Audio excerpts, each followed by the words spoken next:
unotinimira wembira, unotanga zvinyoronyoro uchiwedzera simba inzika riridzore mosho richitevevera. Ndakafamba nzira dzakawanda ndichitsvaga gezviedza, ndichipinda mumatumba nezvivakwa, mweya wangu uchiedza. Kunamata kwandakadzidziswa kwaiva kwekutevedzera, ndichifunga kuti ndiyo nzira yeupenyu hwakanaka. Asi mukati mangu mwaiva nenzara isingabute. Mubvunzo murefu minduro yacho ndaizaiwane mumagute. Ndaiti Mwari Baba, asi moyo wangu waivunza, ko midzi yangu iri kupi? Mhepo ichindivhuvhunza. Iye zvino ndamuka, ndaive mukusaziya nzira yechokwadi.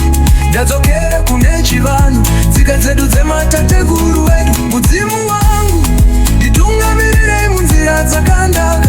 Vadzimu vangu chichengetedzai chinza yangu, vamwe tiri kurasika.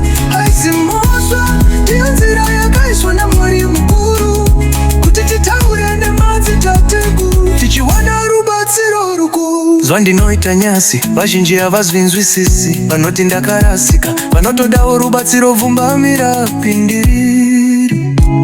Vanoona chivanhu sechinhu chakaipa chine rima, vasingazive kuti ndipo pane raramo, ndipo pane dziva idzingaperi mvura.